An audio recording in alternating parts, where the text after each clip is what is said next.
Ready? I will. There goes the recording. And now we'll let folks in.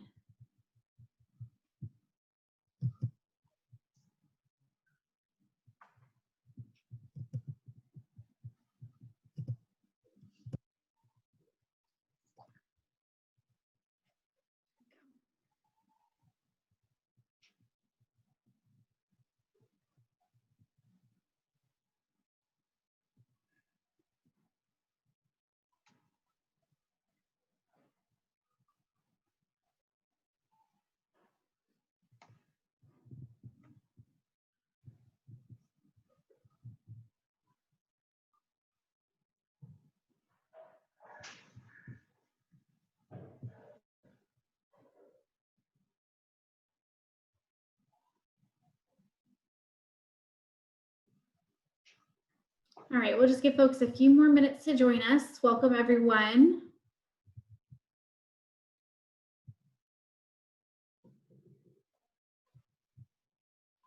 All right, I think the numbers on the attendee dial have kind of paused here, so we will go ahead and get started. Thank you all so much for joining us tonight for our final session in our end-of-life planning series. Tonight, we are talking about avoiding funeral bankruptcy and exploring options for final arrangements for yourself, for someone else that you care about or that you are helping plan those arrangements for. We just welcome everyone you know, from any perspective and any way you're coming at this tonight. We have some wonderful guest speakers from the Funeral Consumers Alliance of Greater Kansas City. I'm really excited to have them with us tonight. So it is my pleasure to introduce the president of the Funeral Consumers Alliance, Kate Sargent. And so I'm going to turn it over to her, and she is going to kick us off with our topic here. Thank you, Rhiannon.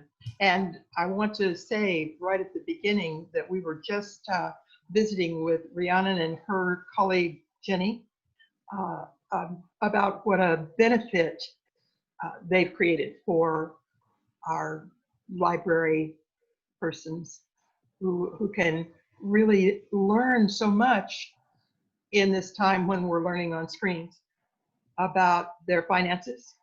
And now perhaps one of the more unusual aspects of their selections is our topic tonight. Perhaps you have never thought of something called funeral bankruptcy. But if you pause for a minute, I'm sure it's not beyond your own experience to have known how someone in the middle of grief, someone who hadn't thought or discussed or planned, can be completely overwhelmed by the options and by the expense of the options. Because as you know, a funeral in America today can easily cost what a modest car costs. And we do quite a bit of research when we buy our cars, but not so much when we engage funeral services and decisions. And we like to bring some light into that subject, make it easy for people to know their options and to realize that the question that goes, can I afford this, even for the person you love most in the world, is not indelicate, is not wrong, and is one that other people are asking too. So hello and welcome. Today we have several speakers for you, three, who are bringing you content about the main issues that Funeral Consumers Alliance addresses and have been addressing, this may surprise you, for 59 years. I don't know, honestly, I don't know how a group of people where ain't nobody getting paid sticks together for 59 years, but they did it, and now we do it. And by the way, we will end up tonight with a little commercial that says, if you would like to participate in the way we're serving the community, come on down. We'll tell you more about that. But the fact is, it is so much easier to make decisions under pressure if you have information or if you know where to turn. If you know where to turn. So now we're friends. We are the Funeral Consumers Alliance of Greater Kansas City, which may correctly make you think there are others like ourselves. It's true. There are other funeral consumers alliances around the country, and a main Funeral Consumers Alliance who provides us with resources and allows us to serve you better. But right here in the middle of the country, there aren't very many, and so you have access to one of them. We have a website that supports your phone calls, where you can leave a message, and I'll give you that information as we close out today. Let me just say that in the 59 years that we have been serving, the mission has not changed. We want to make sure that you have a way to compare prices, make decisions, feel supported, and share with your loved ones, with your friends, with your neighbors, that they don't have to get in that corner. They can have the support they need. That's what we're here for. And today, you're going to hear us talking about. You'll hear from our David Johnson, who is our treasurer. We have two board members speaking, who is our treasurer, and he will be telling you about our product. Every 2 years, we provide a updated list of the prices of all 114 people in the end of life business, and we make sure they're still accurate or update them if they're not. It's a big project, and then it's free. We deliver it to people who have, this is our little professional pack-up that we provide for free to people who are in contact with people in bereavement, social workers, school counselors, hospital personnel, all kinds of folks who are likely to have someone in their side chair who needs this information. And so they get it, and you can too. And I want to get you ready to hear from. I mentioned David Johnson, our treasurer, and he'll be telling you more about it's just been updated, so it's sure fresh on his mind how this all came together. Then you'll hear from our Steve Nicely, who does so much, but key and consistent long-term key role of his is to do our newsletter, and he is going to show you some options that you may not have known about. This is a good time to be asking these questions because there are more options than there have been before, and maybe some that you don't even know will fit your needs exactly.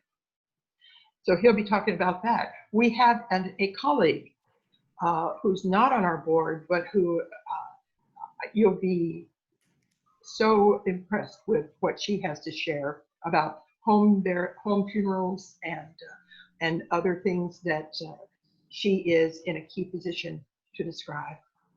And that's our group for you today. I'm so glad you're here, and I hope we can stay in touch. And I want you to meet now David Johnson, who is our treasurer and who is ready to tell you what it takes to do a price survey every 2 years. Great. Thank you so much, Kate. Too. One thing that I failed to mention when I introduced you was that if anyone has any questions, feel free to put them in the Q&A or the chat. We will be monitoring both of those. The Q&A is a little more public, so if you have a question that you think might benefit broad audience, feel free to put it in there. You can also put messages directly into the chat box for the panelists. We will be, again, monitoring and answering those after each speaker, and then we'll give a chance for more questions at the end. Thank you so much, Kate, and I will now turn it over to David. Thank you. Okay. As Kate said, one of the primary functions of the Funeral Consumers Alliance of Greater Kansas City is to gather detailed information on prices from all the 114 funeral homes in the Greater Kansas City area. And the reason we do this, as Kay said, is to help families avoid what we call funeral bankruptcy. And we do this by encouraging people to plan ahead, to compare prices, and to make choices regarding the funeral services available at the time of death. We do this by collecting and making public the pricing information of all 114 funeral homes in the Greater Kansas City area and surrounding cities. And this includes funeral homes and crematories in the Jackson, Clay, Platte, and Cass counties in Missouri, and Johnson, Wyandotte, and parts of Leavenworth, Miami, and Douglas counties in Kansas. Our price survey results are gathered and updated every 2 years. Our updated price surveys are distributed free of charge through printed newsletters and email attachments that are sent to more than 1,000 people who are on our mailing list. We also make a concerted effort to place the price list in the hands of hospice workers, chaplains, hospitals, pastors, and social workers, those who deal with families in time of need. The price survey results are also readily accessible on the FCA website, which is funeralskc.org. And I'll show you a slide later on, which will show that graphically, and you can write it down if you want. The website provides a convenient way to search interactively for funeral home prices, and to do that by state, by county, by city, or by zip code. We are able to do this price survey because the Federal Trade Commission has a funeral rule that requires all funeral homes to produce and make available what is called a general price list, which we refer to as a GPL for short. The FTC funeral rule requires that all homes make the GPL available to anyone who asks for it in person. And the GPLs are defined by the FTC in terms of what data has to be shown on a GPL. So that allows us to compare prices from one funeral home to another using exact service categories. As we gather our prices for the survey, most of the funeral homes cooperate with us when we ask them to send us their price list by mail or as an email attachment, even though they're not required to provide it unless they're asked in person.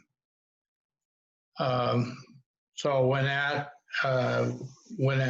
there are homes that do not send it to us voluntarily, normally we would send volunteers out to individual homes and ask for the GPL in person. However, this last year was quite different because of the COVID-19 virus. We didn't ask our volunteers to make those in-person visits. Most of the funeral homes did actually respond by mailing or emailing their price list. There were 25 homes that did not. In that case, rather than eliminate them from the survey, we included the prices from our previous survey 2 years ago at the price that they charged at that time. And on our price list, we indicate that by asterisk to show you that those prices may not have been updated.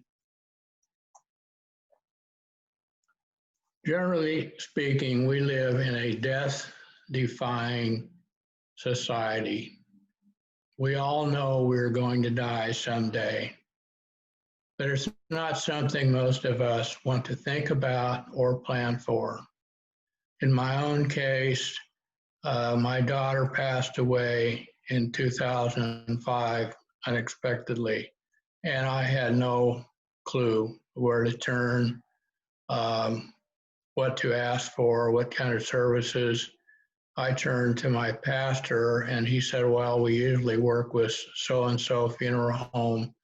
I went to them and the services were very good, but the price at that time almost drove me into bankruptcy. So it was because of that experience that I became interested in becoming part of FCA and finding out more about services that were available and what they would cost.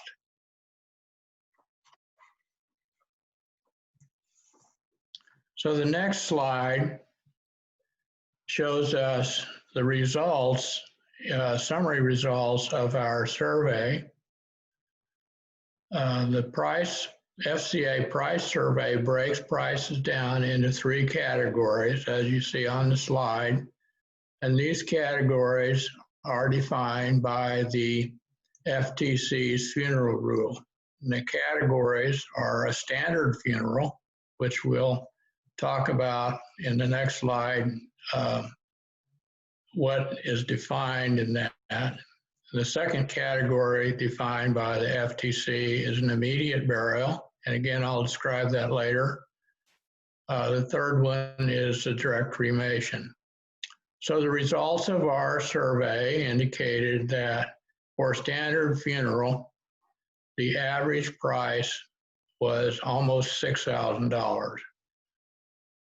And the range of prices for the funeral homes that provided for funerals range from a little over $3,500 to a little over $9,000. So very wide range, indicating the need to shop if you indeed want a standard funeral.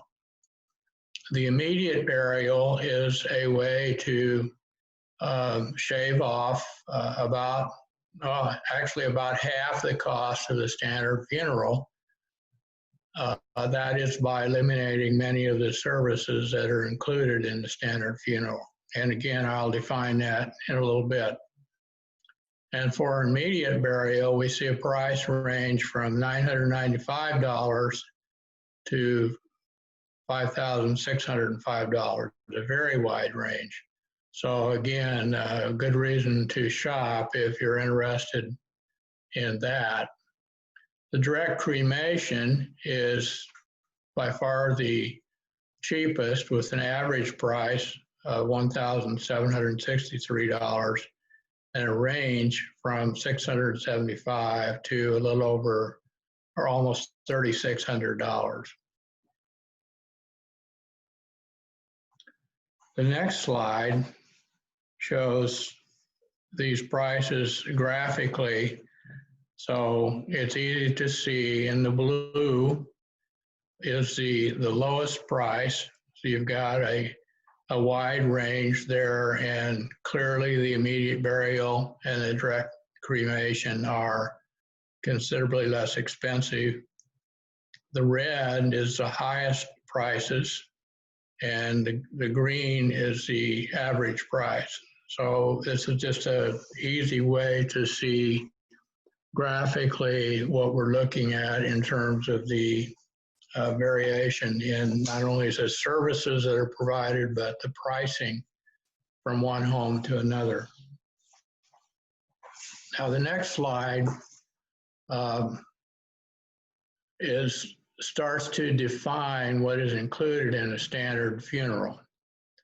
Now, the general price list that I referred to earlier includes many more prices than what you see here, and many of them are, I would say, very discretionary. Based on my own experience and those of others on our FCA staff, we have tried to come up with services that we would consider part of a typical standard funeral.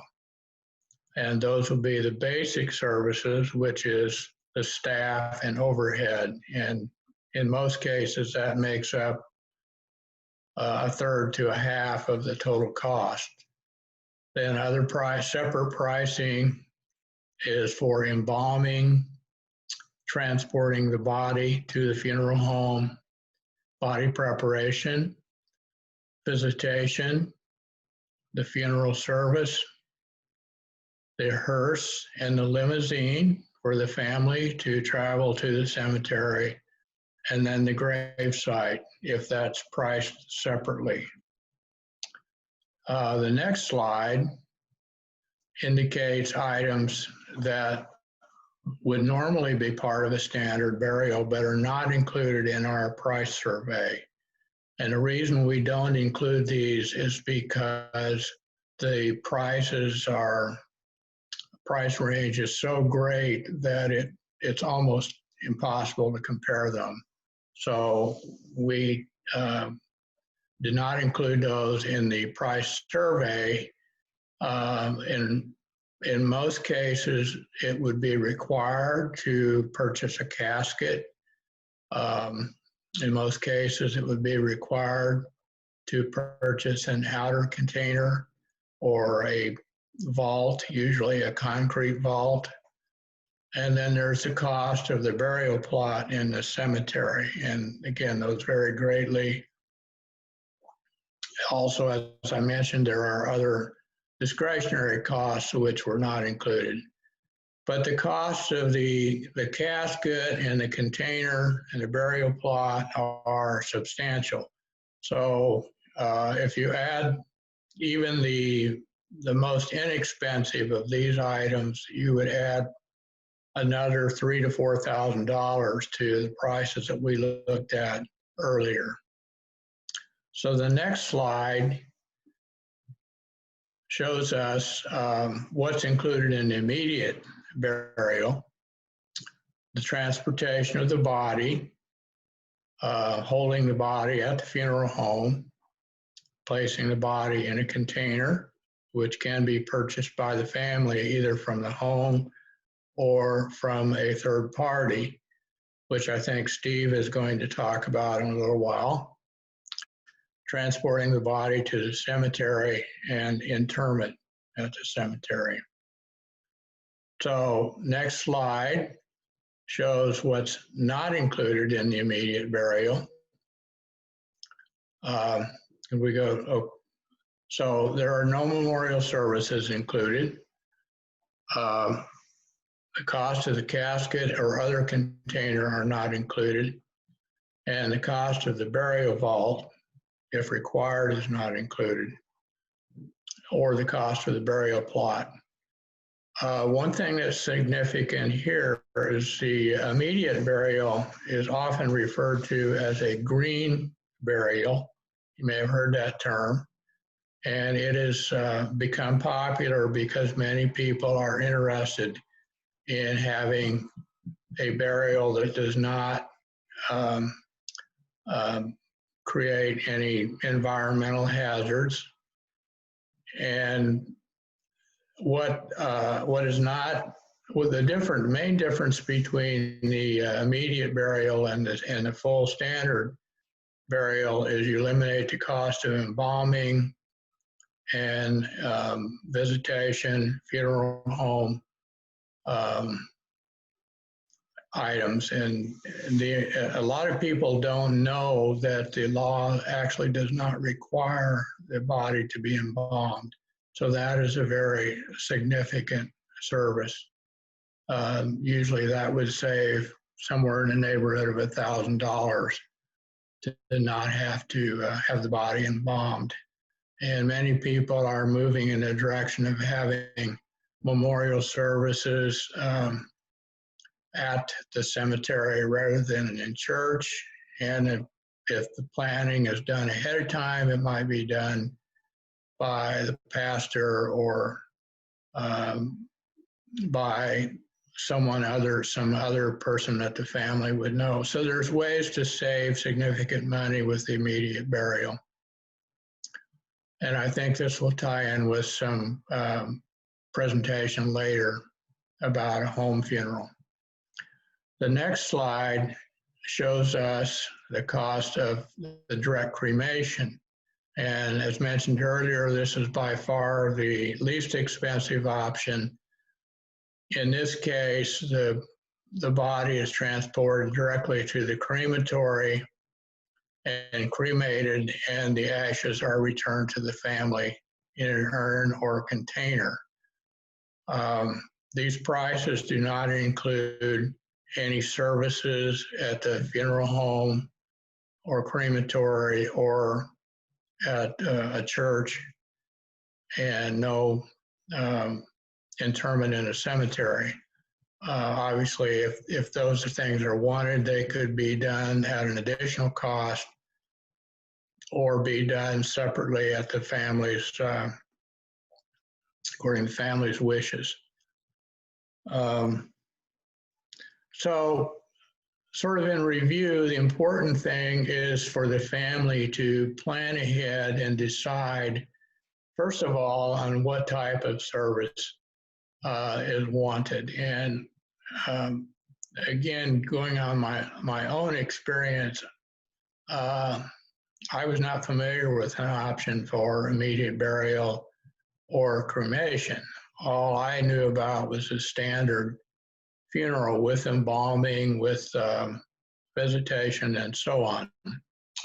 A couple of years ago, 2 years ago, my wife passed away, and she had been ill for some time. I had a chance to plan ahead and decided that I wanted an immediate burial for a number of reasons.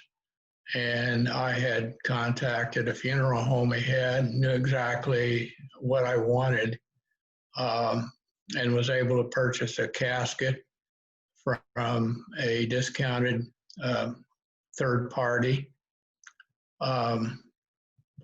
So that was my experience. But again, the key is planning ahead, knowing what kind of services you want, and then using our price survey, if you choose to do that, finding out which home provides those services and at what cost.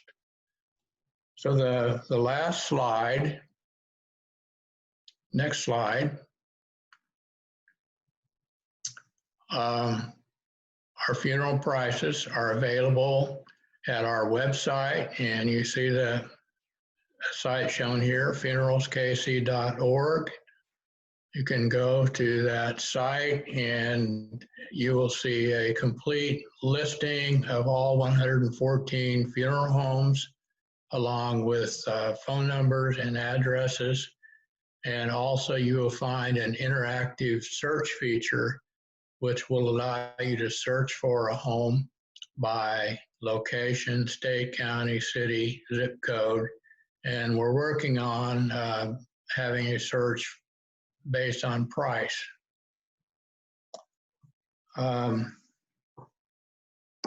Last thing I'll say is that our FCA Mission Statement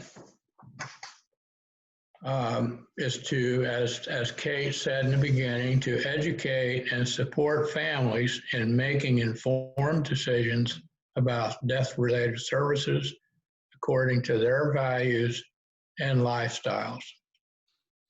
And now I will pass the torch to Steve Nicely, who is a longtime board member and knows almost everything there is to know about funerals. Steve, take it away. Okay. Thanks, David. So I'm going to be talking about 4 different things, actually 5. Indigent funerals, who pays for funerals when the families can't, whole body donation, buying cut rate caskets, and water cremation, and why we say pre-plan but don't prepay. So the first slide.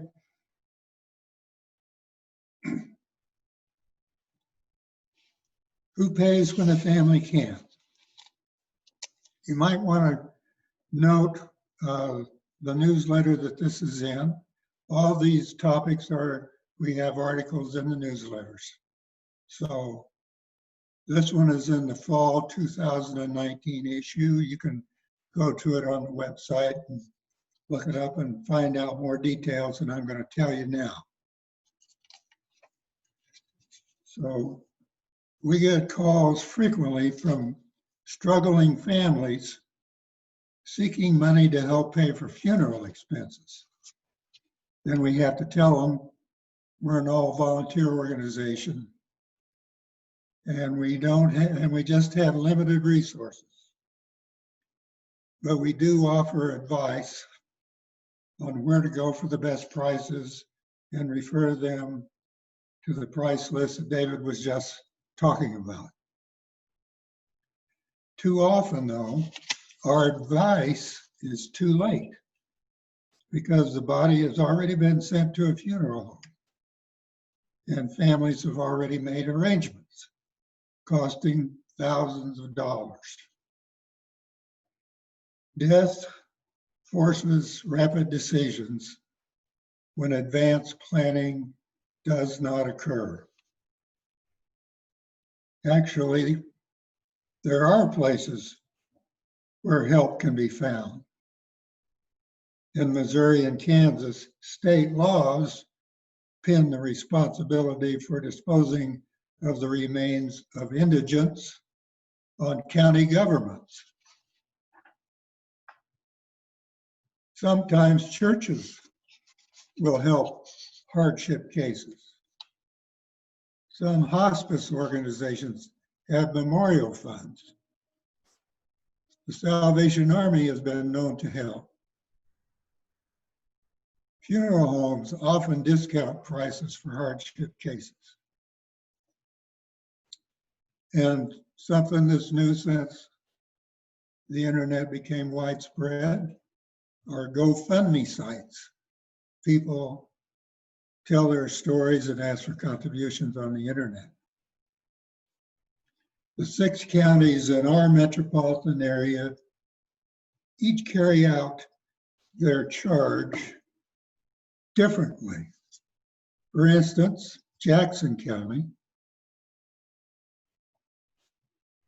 paid for 160 indigent cremations and burials 2 years ago. And ordinarily, an application for assistance is made to the county counselor's office by a relative, a hospital, or a funeral home. But if the body is unclaimed and the funeral home has it, then the county counselor's office in the county will arrange to have it cremated at a funeral home that they've contacted with to do that. Next slide.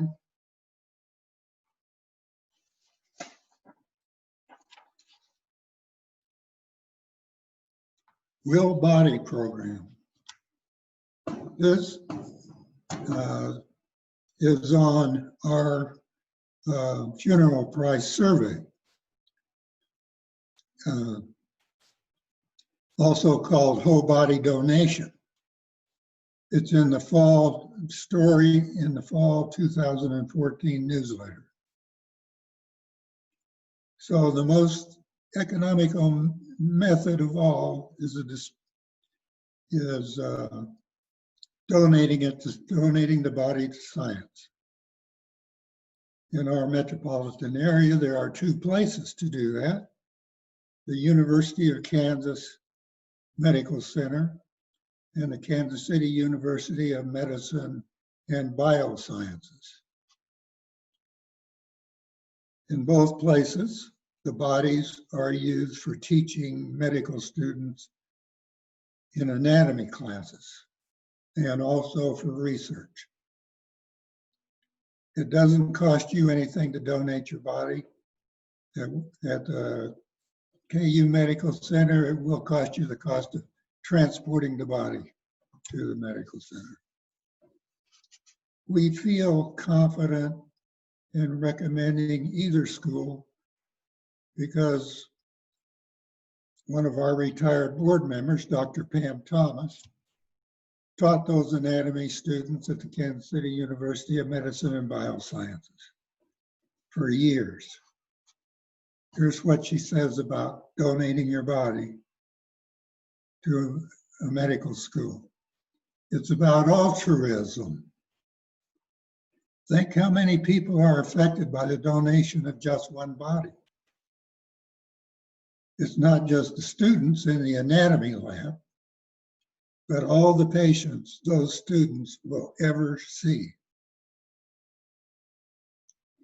It's a rather involved process to get make the application to do this. It requires advanced planning. After the bodies are studied, the cadavers are cremated and buried. Have another slide.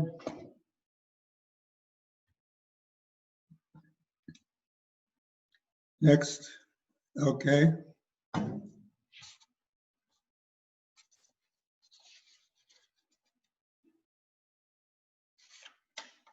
Discount caskets. Immediate burial or standard funeral, you'll need a casket.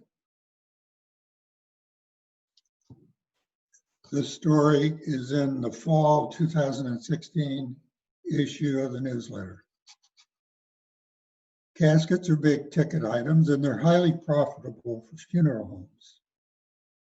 But you don't have to buy one at the funeral home. The ones at Costco and Walmart are much less expensive. Or you can order a look-alike cardboard box or a shroud on the internet. The monks at the Trappist Monastery in Dubuque, Iowa, they make caskets and sell them. The direct casket outlet, which is featured on this story, it's on the Independent Square, sells discounted caskets. You can go in and look at what they have and pick one out. You can buy a plain pine box there for less than $1,000. All these sources promise delivery to the funeral home before the service. Federal law requires funeral homes to use them and not charge extra for it. Another slide.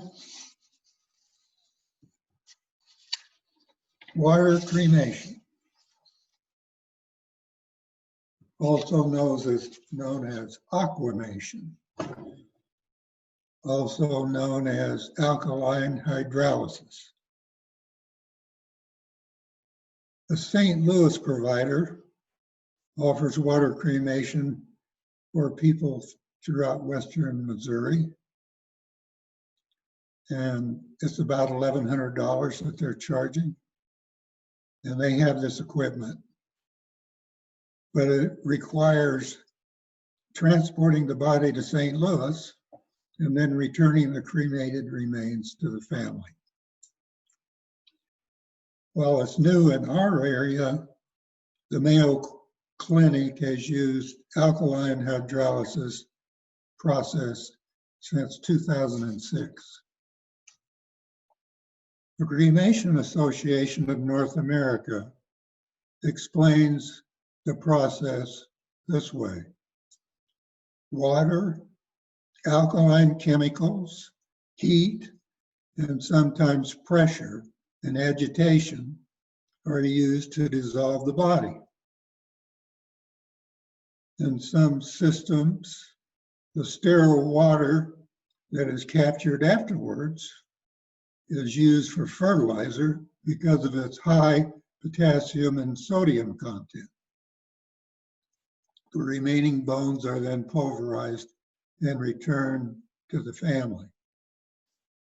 The process takes 12 to 16 hours. It's powered by electricity.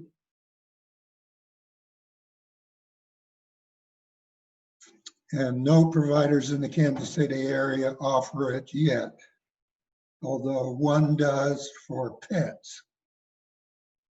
But probably in the near future, there will be a source for Aquamation. I want to try to show you a photo of what this machine looks like. Can I have a full screen?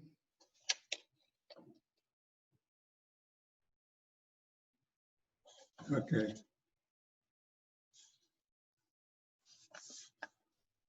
Here it is.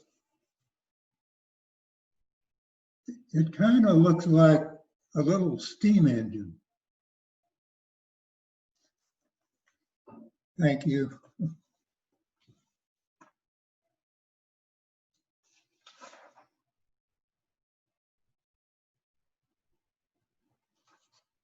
Have I covered everything? Oh, why we say don't prepay. I don't need any slides now because I don't have one for this. Okay. In most of our newsletters, you will find an item titled Pre-Plan, but don't prepay. By all means, plan for funerals ahead of time, but we advise against paying in advance. Prepaid contracts can be restrictive and can make you vulnerable. What if you move? What if the funeral home is sold or goes out of business? What if you change your mind? What if you can't make payments? What if someone raids your account? We suggest opening a savings account at a bank or credit union jointly with a trusted friend or relative who knows your wishes. These are called pay-on-death accounts. When you die, your friend withdraws the money for the funeral, which hopefully has already been planned ahead of time, and then pays for the funeral. So that wraps up my presentation. Our next speaker is Sarah Cruz. She is the President Emeritus of the National Home Funeral Alliance and the founder of a natural burial cemetery on the prairie near Salina, Kansas. She will tell you about home funerals and natural burial. Sarah? Sarah, are you there?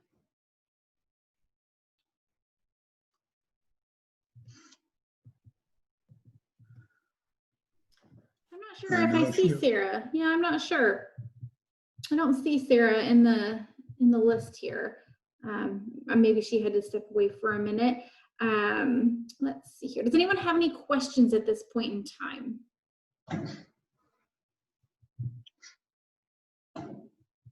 Feel free to put those in the chat. I saw one come up about, do we have Spanish language materials? Yes. And we do, and are in fact talking about developing more. So this is our kind of shortcut piece, and we have it in the English and Spanish version, and have this is a long time piece for us because we do want to reach all our communities. Great, thank you, Kate. And it looks like, Doris, it looks like you are maybe asking to ask a question live here. I'm gonna allow you to talk here. I believe I'm gonna unmute you, and you can go ahead and ask your question. I'm sorry, I touched that point by mistake. Sorry. Oh, okay, no worries, no worries. All right, well, I'll put you back on mute here. Are there any other questions that we have? I believe the question about Spanish speaking was also whether or not we have any presenters. Oh, I didn't. Kate? Okay. I don't know the answer to that. I expect that at least one or two of our board members are bilingual, and so you know, if that need came up, I think we could fill it. Great, thank you so much. Anybody else? Any other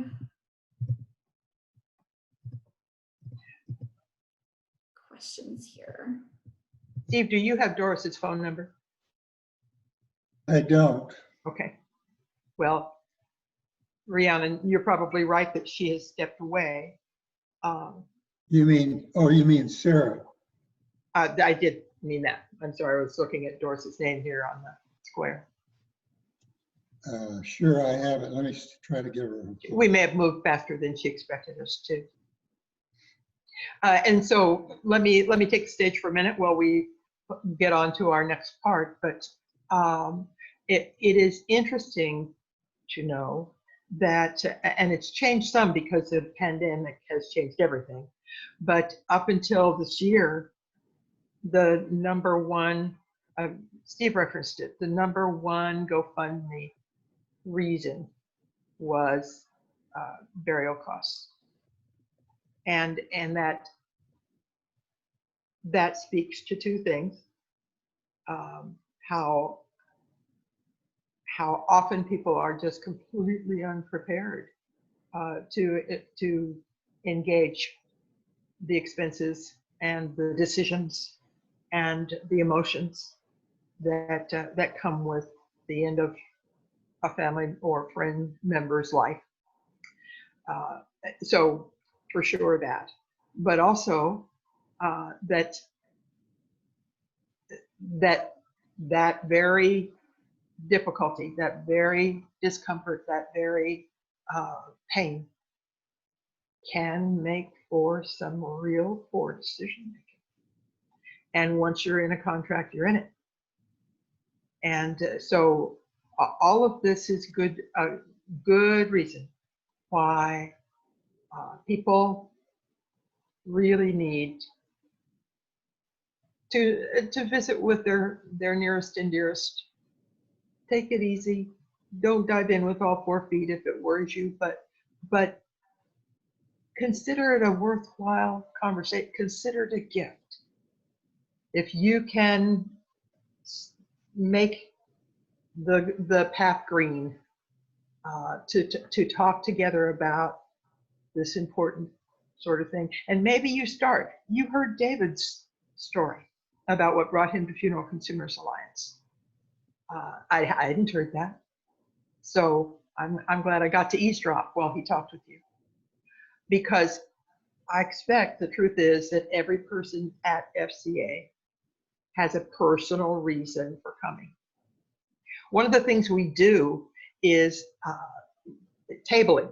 You know, those things where some group says, come on down, we're going to have a whole bunch of people with a bunch of information and something to eat.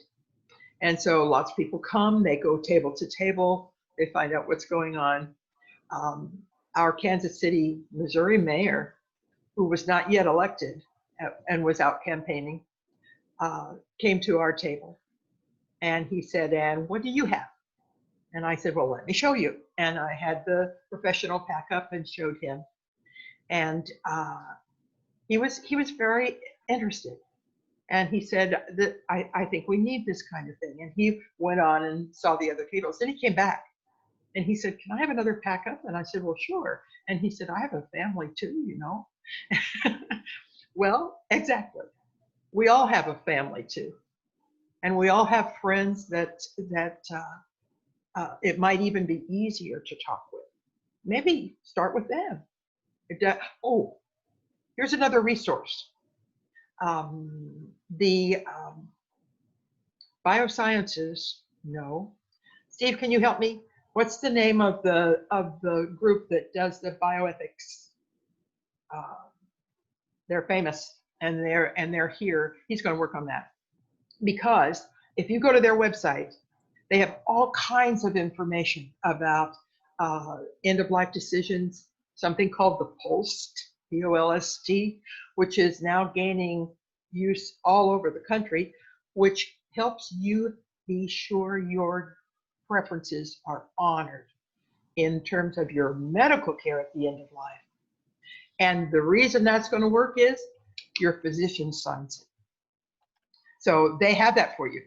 And they also have a very beautiful package to help you start hard conversations with your people about these things. Kate, not to interrupt you, we had that's the Center for Practical Bioethics here in Kansas City, and they did one of our presentations earlier in the month. So we have those Caring Conversations booklets. If anybody would like one mailed to them, I'll be mailing them out at the end of after all of these are done, I'll mail them out to people who request them. So that's just great. And those people are wonderful, aren't they? So wonderful, yes.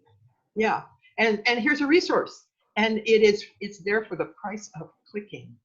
Yes. So go get them. Yes. Absolutely. Great. Thank you so much, Kate and Jenny. We did have a quick question come in about advanced paperwork for whole body donation. Is it possible to withdraw? Do you know if it's possible to withdraw advanced paperwork if someone moves? Yes, it is possible to withdraw if the individual changes their mind. It is certainly possible. The flip side of that is true as well. If you know how families are, they can get all swirled up about what they disagree on and all that sort of thing. So if there is a family member who really, really doesn't like the idea and you have your contract, they can't change it. Mm-hmm. You will but get you what can. Yeah, you Okay. can. But so it's a good matter of control. You can express what you want and make it happen. And if you change your mind, you can. Okay, great. Thank you so much. So again, at the end or tomorrow, I will be sending out an email to all attendees. So if you do want a copy of that Caring Conversations booklet or any of the other, I'll send links to all of the other programs that we've had in the series. This is our final series, but I'll send out the recordings, all the other resources. So if you're interested in those, feel free. I'll just kind of break it down by topic in that email. So feel free to peruse that. And if you need any additional resources or have additional questions, do feel free to reach out to me and we'll help you get connected. So it sounds like we are able and ready now to turn it over to Sarah. Wonderful. And so I am going to, I believe you should be able to share your screen right now, Sarah, because I don't believe that I am screen sharing. So I think okay. Away. I just have to explain that I was kicked off of the call for some reason, and so I'm sorry that I wasn't here when you called on me. The problem is then I had to switch over to a different computer, so I'm still trying to retrieve my PowerPoint from the other computer. But in the meantime, I want to start by thanking the FCA for the incredible service that you provide to the region by completing the priceless comparisons and advocating for affordable and accessible funerals for all. And I am delighted to be able to share with you. Hold on a second. I'm going to do it in a second. I'll be addressing a couple of alternative choices, at least one of which you are unlikely to ever find on the general price list of a funeral home because it doesn't necessarily involve a funeral home at all. Huh. And that is a home funeral. And I'll also be addressing green burial. And right now I am copying my PowerPoint onto my flash drive so I can share with you all these amazing pictures. Well, you do that, yeah, and you just let me know when that's done. I'm signing off at the end, and okay, because we have a minute here, I'll just do it now. We're delighted we've gotten to spend time with you. I can't wait to hear what Sarah has to say to us, and she will be then the last voice you hear. So let me say, we're so glad you joined us. We're glad you're going to take good care of yourself and make sure you don't get in this uncomfortable corner of not knowing what you want or need or where to turn. So thanks for being with us. You have our website, you have our phone number, and I hope we hear from you again. And here comes Sarah. Are you ready to go now? You know, Sarah is demonstrating what we became expert at when we recently did a big in-service for social workers, which we do every year free of charge. That's our gift to the community. And of course we had to go virtual. And of course we had no idea how to do it. We had a tiger by the tail and it kept chewing on us. And you know, that's technology. Yes, thank you so much for everyone's patience. I'm trying to copy this onto my flash drive. Yeah, and Sarah, you're just fine. I'm asking my husband to help me out a little bit here. And thank you everyone for being so patient, for waiting for this. This is actually some really important information. So and it's going to be so interesting. It's worth waiting for. Yes, so, Sarah, I know a few folks have asked about it already in the chat. So we are welcome. Okay. We're ready to wait. It's going to be great. Wonderful, wonderful. Well, I'll give you a little bit of a preamble. My husband is trying to figure out, I clicked on that, but I can't find the, where my drive is, the D.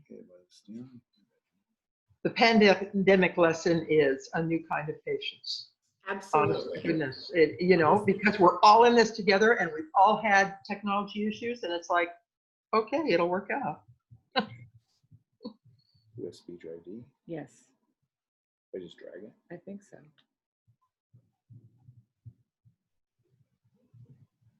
Well, all right, he's working it out. So we have become very accustomed during the past century or so to outsourcing the care of our dead to what has grown to be a $20 billion a year industry. And in the meantime, we've become unfamiliar and a bit fearful and intimidated by what after-death care involves, when it really is a natural part of what it means to be human. And while it's easy to quantify what we've traded off financially for these conventional funeral practices, as we've heard here today from David and Steve. Here we go. I'm plugging in my PowerPoint now. you might just pause. Yeah. It's harder to quantify what we've lost as families and communities by distancing ourselves from any meaningful involvement in the death care of our loved ones. Something you'll need to reduce. So, push that over. Okay, I'll be right with you. And where do I find it then? Yeah, reduce this too. And now, find it. Oh, here it is.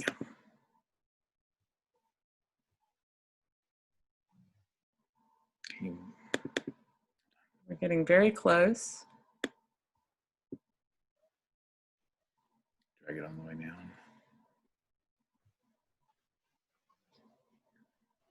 Paste it. There it is.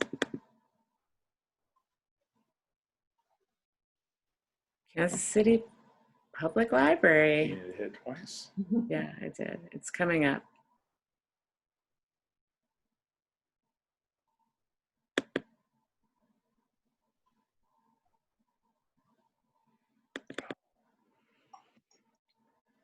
You don't have PowerPoint. Or maybe you do. Oh, Oh my God. I have to have that on here. It's but Oh, there it is. oh, okay. Yay, it came up. All right. Yay. All right, I think that we're going to be able to do this in a minute. Rock on. Great. So let me make that big. Share my screen.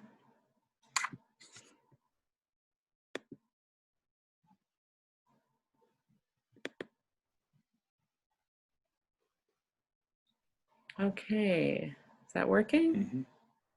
Yes. No. Now, can I make this full screen? It's a little dangerous, but I think you're fine, Sarah. Yeah, it is filling my screen. Very well. Is it filling your screen? Yes, ma'am. Mhm. should be able to reduce that, but it's okay. Okay. Wonderful. So many of us do not even know that this is possible, right? What is a home funeral? A home funeral may involve caring for loved ones at home, in a church, or elsewhere. So a nursing home, in a hospice care center, by family and friends, with professionals if desired. So, you know, sometimes the family isn't equipped to do the entire thing themselves. And so, you know, collaborating with a home funeral friendly funeral director would be great. And I'll be describing that a little bit when I tell you a personal story towards the end. And also with like hospice or with the hospital, letting those professionals know what it is that you're planning. Again, very important to plan, as we've been saying throughout this presentation. A home funeral may include bathing the body, anointing the body with special oils, dressing the body, preparing the body for burial, whether that's wrapping the body in a shroud or placing the body into a decorated cardboard box. I'll be showing you some pictures of those that are often used for cremation. And a viewing at the home, or a gathering, a wake at the home or at a church, or elsewhere. This one? Try it again. Punch it until it comes. There we go. Oh, this is funny. There you go. It's like a PDF. Yeah. All right, there's the next one. So home funerals are legal in every state and province in Canada. So this is another thing that we are not familiar with understanding. We figure that the laws are all written to prevent us from doing this. There are 9 states that require that you hire a funeral director. And those 9 states are listed at the bottom. Neither Kansas nor Missouri are one of those states. But usually in the law in those states, it just requires that you hire a funeral director for signing the death certificate or for transportation of the body, but not for anything else. So even in those states, you can have a home funeral, you can keep your loved one at home. You're just gonna have to hire a funeral director for the death certificate or to transport the body. And as David mentioned earlier, embalming is not required by law in any state. So often a funeral home will have the policy that if you want to have a public viewing, then you have to have the body embalmed. And that is the policy of that funeral home. It is not the law. So if they tell you it's the law, they're not being honest about that. Home funerals are healing, really allowing for more time and flexibility. You are not having to answer to the schedule of a facility that you know, has visiting hours, say between, you know, they've scheduled it between 4 and 5:30 or something, so they can get ready for the next. You really get to allow for the time that you need as a family to take. Allowing also for a natural flow of events and emotions. Normalize and diminishes fears around death. And you can see that these kids are busy working on creating beautiful art and messages on what will be the cremation box for a loved one. They've got all the art supplies back there. So it really allows for including children, teaching children about the life cycle. The ability to embrace grief and loss and give people a chance to be useful and find meaning. Oh, well, this photo, it came up sideways. It's funny because when I switched over to this other computer, I actually don't have PowerPoint on this computer. So that's why it's a little screwball.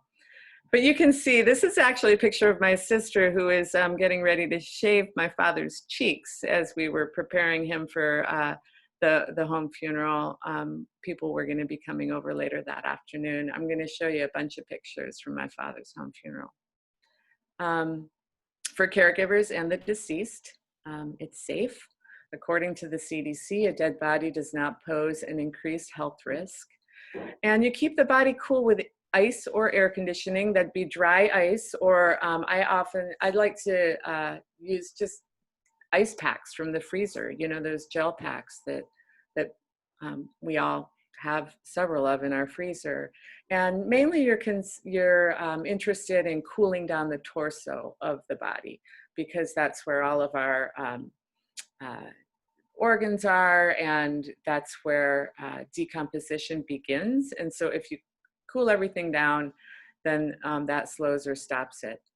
Commonly, people will keep a body in their home for up to 3 days, giving time to take care of filing the death certificate and figure out the transportation and make arrangements with the cemetery. And there is no need for embalming, as I mentioned before, or disinfecting. That's a term that is used on a general price list when under normal times, really just cleaning a body is all that needs to be done. And now with COVID, there is some concern that disinfecting actually might have to happen a little bit to prevent any fear of spread of COVID. And using universal precautions when necessary, which also actually, you know, during this time of this virus, that would be very important, that if you are caring for someone with COVID, that you would use those precautions that you were taking while they were living as you're caring for them after they're dead.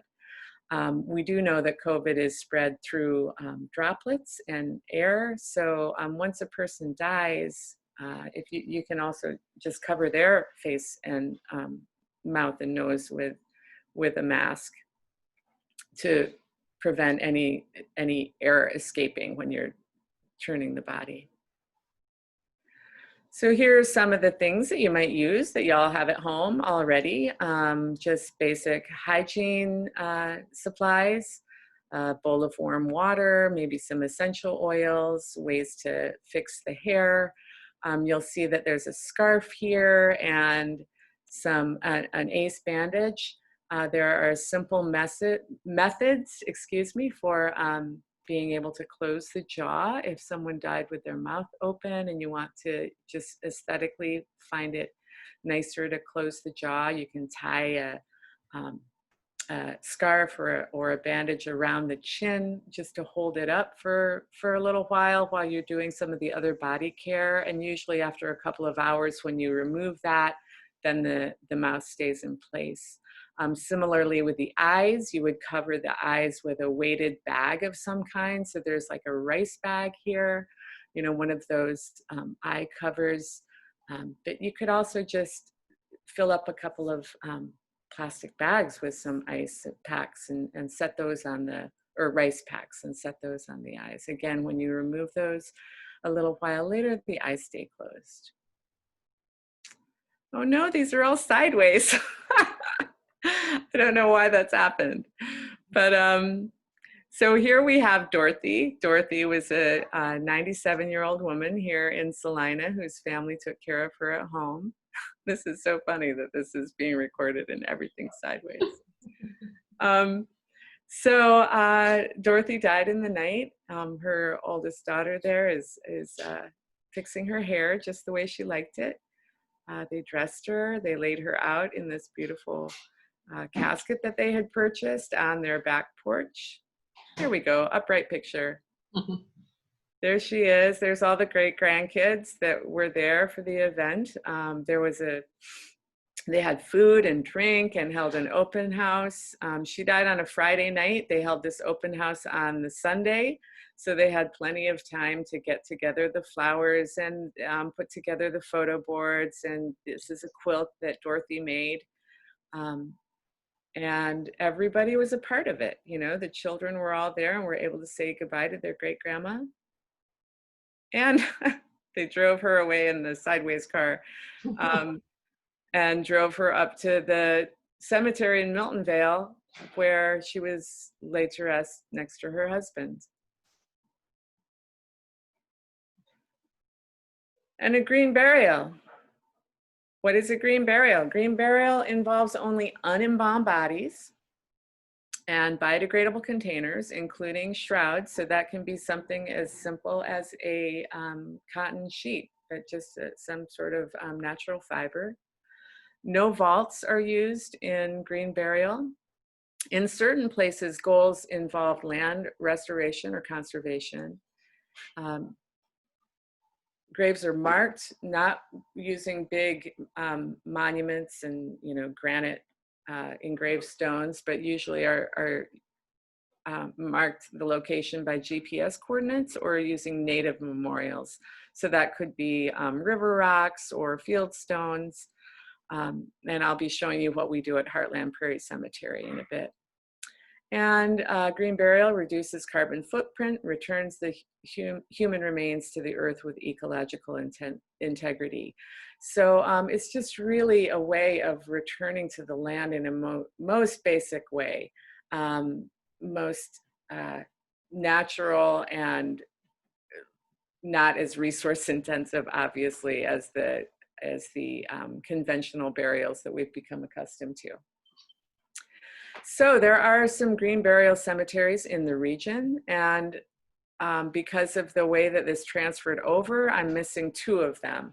I don't know why they're not here, but Ascension Cemetery of Bel Air is a Catholic, and it says hybrid cemetery here. What that means is this is a conventional cemetery that now has opened part of their cemetery to green burial. So the Green Burial Council refers to that as a hybrid. So it's conventional in part of it and green and natural in the other. Elmwood Cemetery is very close to where you all are. It's in Kansas City, Missouri on 4900 Truman Road. Also a hybrid cemetery. It's a beautiful piece of land, and I've got a photo of that. Heartland Prairie Cemetery is the cemetery that I founded here just northeast of Salina. In New Cambria. It's a natural burial ground, meaning that the entire piece of land is devoted to ecological practices. It's never been any other kind of a cemetery, so it wasn't a conventional cemetery that we're doing green burial at. And then Mount Muncie in Lansing, I think, is another one. I don't know much about that. And Oak Hill in Lawrence, Kansas, also a hybrid cemetery. So here's a photo that was sent to me that is an aerial view of Elmwood Cemetery right there in Kansas City, and it's just a beautiful space. It was opened in the mid-1800s. I believe what I read is that they had their first burial there in 1862. I think Steve will correct me on that if I'm wrong. But it was designed by architect, like a landscape architect, and it's just got such, you know, you can see how beautiful the space is, but they also have been hearing a lot from the public that, you know, more and more people are looking for less resource intensive burial. And so now they have a lot of plots there that they're open to having these kind of burials in. So why would we choose green burial? I'll do a quick overview of what we normally bury in a conventional burial here in the US. On an annual basis, every year we bury approximately 800,000 gallons of embalming fluid, over 104,000 tons of steel in caskets and vaults. So this is my husband's uncle's funeral and burial down in Tulsa, Oklahoma.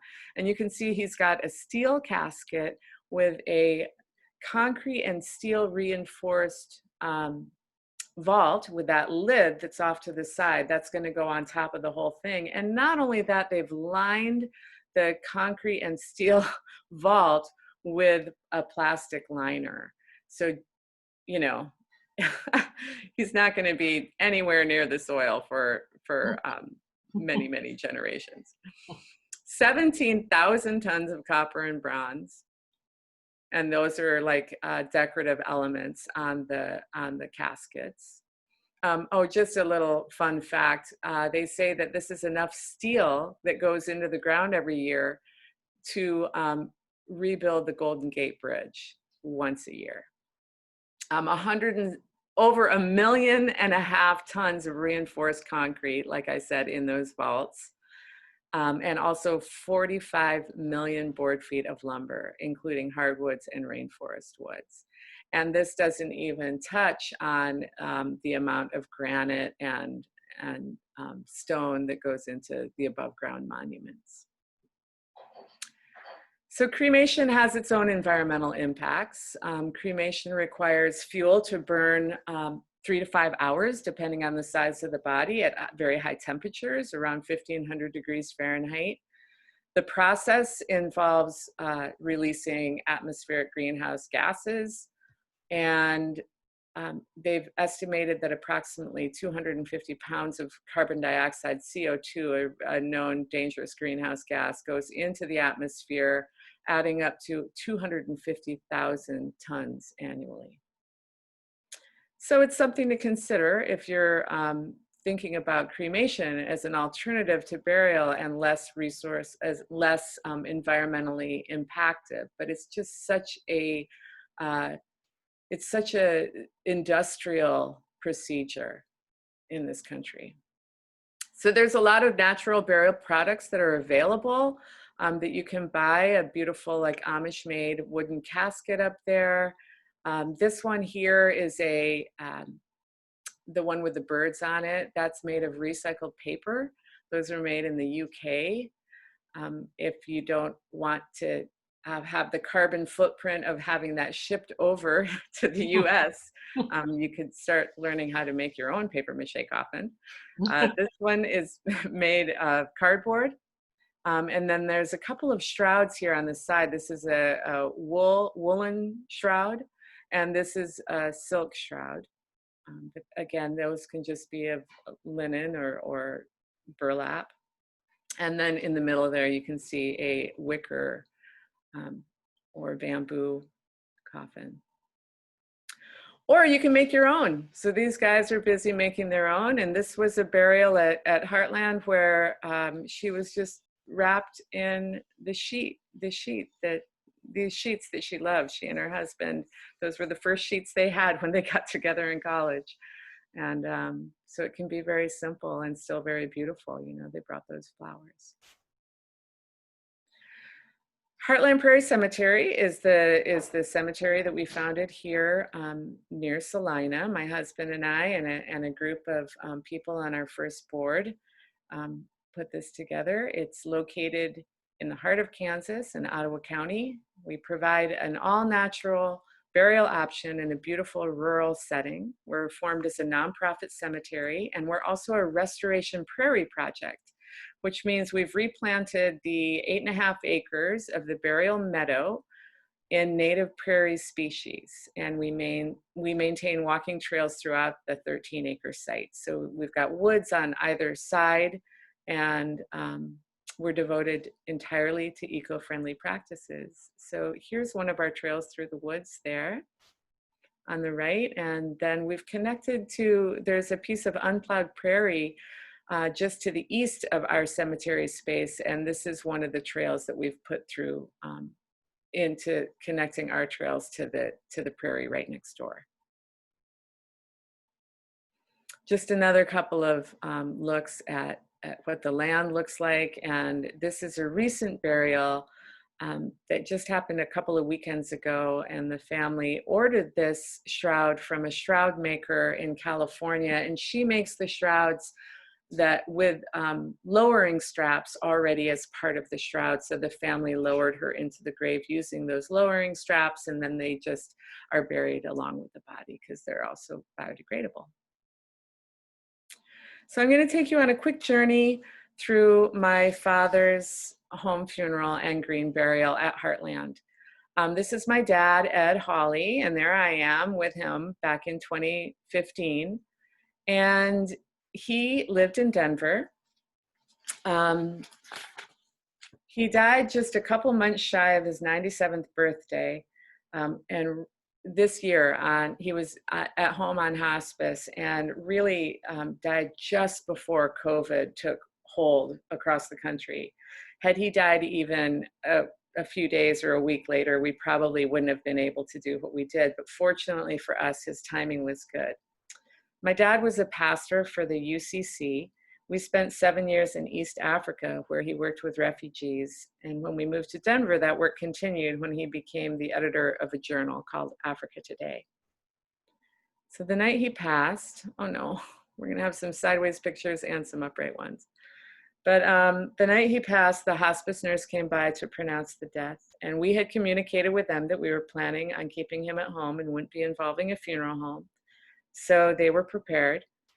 We invited the nurse to stay with us while we gently cleaned him. We rubbed lotion on his legs, his feet, and his arms, and dressed him in the clothes he would be buried in.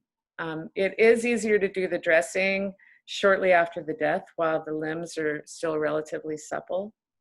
We picked out a African fabric cotton shirt and a pair of lightweight cotton sweatpants. And you can see we've really incorporated African fabrics in this to honor my dad and the work that he did. We anointed his forehead with a lovely smelling oil that a friend of my sister's had made for us. So that's our daughter. We'd put some, we knew that we all needed to make sure that our hands were disinfected. So she made this little sign that says, "Share the love, not the germs." And we had the hand sanitizer there. And we set up our own photo boards. He died on a Wednesday night. We had all day Thursday and part of Friday to set things up. These are all his activist pins that we set out. We had a big table full of food and drink, and invited a bunch of friends over. And over the course of the evening, we scheduled our open house from 2 to 7, and about 70 people stopped in.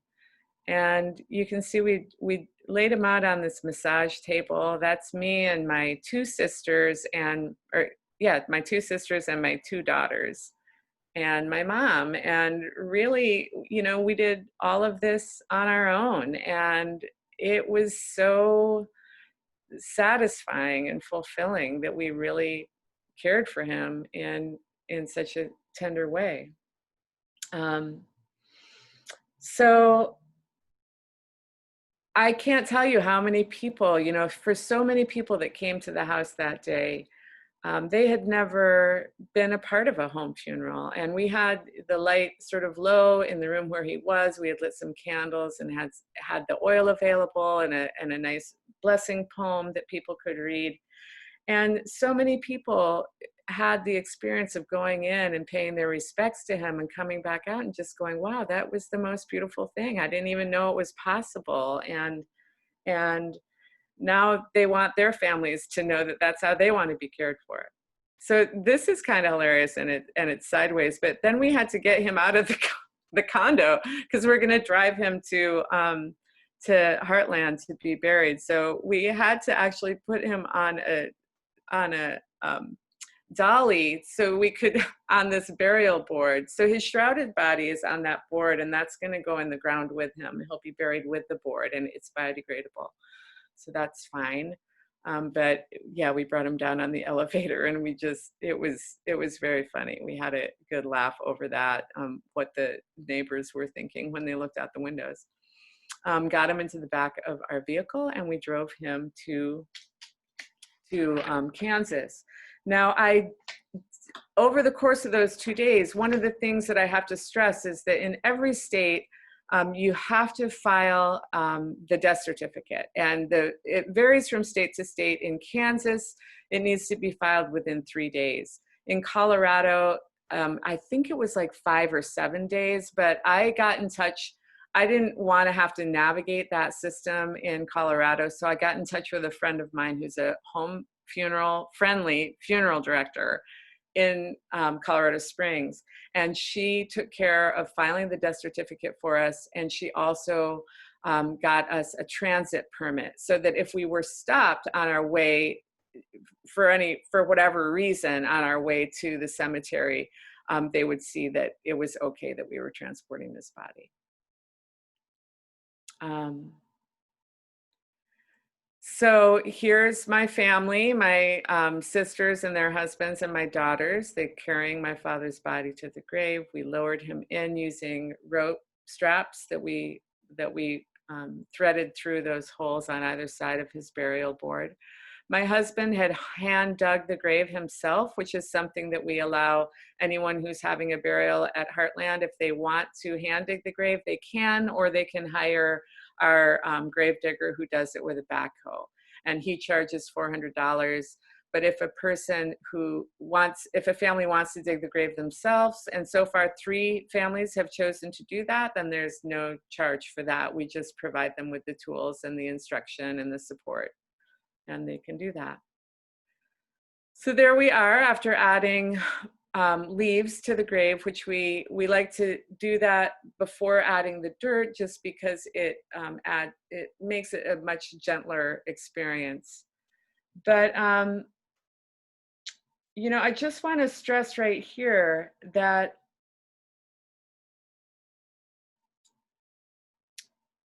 this was just us, you know, this was just our family who loved and cared for my dad throughout his life and at the end of his life that did this for him. There was no one there suggesting that we do it differently. There was no one who didn't know or love my father suggesting that we might buy a different product that might be more dignified or that might honor him in a more respectable way. We just got to decide what we wanted to do. And that is what I want you all to know, is that in order to do as the mission statement of the FCA wants, you know, people to understand that you can pick funerals that are consistent with your family's values and lifestyles. This is exactly what home funerals and natural burial provide. Again, here we are covering the grave, my husband and my brother-in-law. And a little while later, we came back like the following weekend, and I placed the marker. So these are the markers that we use. They're just, there's no above ground markers. We're, you know, restoring to native prairie. So we need to be sure that there's nothing sticking up above the ground. So this is like a 2.5-inch metal marker, or 2-inch metal marker, and we put that on a 12-inch piece of rebar, and then that is just pushed into the top of the grave. You can see these mounds behind me. Those are where some other burials have happened, and then that piece is just going to remain flush with the ground as it settles. We mound up the soil, and then as it naturally settles, then we just continue to press that into the ground. So I'm sorry, this is sideways, but this is the family. I showed you the picture at the beginning of the Heartland part of the shrouded body with all the beautiful flowers in it. This family came from Topeka 2 weekends ago. And again, you know, I invited them to, we have the shovels there. They had the backhoe operator dig the grave for them, but we had the shovels there. And after they had their graveside service, they opened a couple of bottles of champagne and they had cookies and sandwiches. And then everybody started covering the grave, and they did the entire thing themselves. First we added the leaves, and then they added the rest of those flowers. And it was just an extraordinary experience. And you know, this is the other thing, that this is a culturally unfamiliar practice because we haven't been doing it this way for so long, but it's the most natural thing. It's in fact kind of an ordinary task. And these are ordinary people who are doing this ordinary task of burying their loved ones, and yet having an extraordinarily meaningful experience because they're actually participating in doing something that, you know, for so long we've just relegated ourselves as like spectators during this important time, and paying people a great deal of money to do this for us. So I also, I'll very quickly say this again, sideways, but since we are restoring to native prairie, I wanted you to see what it looked like at the end of the summer. Isn't that amazing? And if you can see right there, I don't know if you can even see my arrow, but right there is my dad's grave marker. And these are the flowers that were happening at the end of the summer. So in terms of cost, like I said, my husband hand dug the grave. My mom paid for the burial plot at Heartland. It's $1,200. And the funeral director in Denver charged us $75 for filing the death certificate, ordering the copies of that for us, and also for getting us the transit permit. So that was that. In terms of expenses, we paid $1,275 for my dad's burial and funeral. And you know, so that's the financial cost, but I think that these photos gave you a glimpse into what it meant for all of us as a family. And this is my final slide. If you want to know more about home funerals and natural burials, I'm actually the host of a podcast for the National Home Funeral Alliance. It's called A Path Home, and you can find it wherever you get your podcasts, or you can find it on the webpage of the National Home Funeral Alliance, which is homefuneralalliance.org. You can email me at podcast@homefuneral, or you can email me at heartlandprairiecemetery@gmail. And we also have a website that you can check out.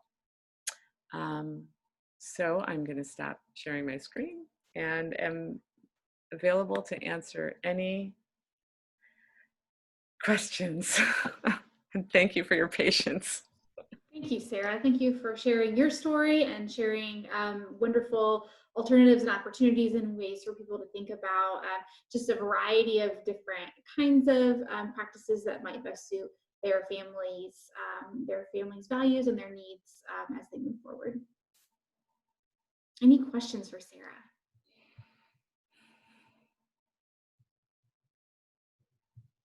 I should say that funeral homes, in preparing a body for a natural burial, funeral homes can use refrigeration. That's the alternative to embalming. And so while we keep the body cool during a home funeral, it's the same thing at a funeral home. They will refrigerate the body, and that can be for days.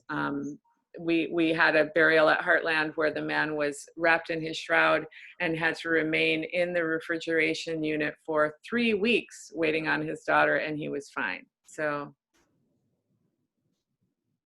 Great.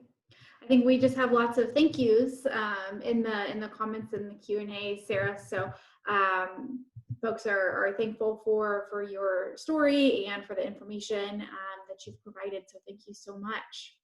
All right, well, everyone, thank you so much for joining us tonight. I'm going to here put up one last slide here. It has the Funeral Consumers Alliance of Greater Kansas City. It has their information here on the screen. So this is their website and their contact information. And again, check out their website. They have lots of different articles. A big thank you to all of our presenters tonight. And I will be sharing all of the information that we shared tonight, as well as the recording and then the other sessions that we had in this series with all of you via email as well. And feel free, please, please, please, to reach out if you have any questions or concerns. We're happy to help connect you to information and resources. And with that, I hope you all have a great night, and we will talk to you soon. Thanks. Thank you, Rihanna. Thank you. Yes, thank Bye, you. everyone. Bye. Thanks, Sarah. You're welcome. I'm sorry it was so crazy. It was fine. It was beautiful. Thank you. It was wonderful. I could learned so provide- much. I could send you the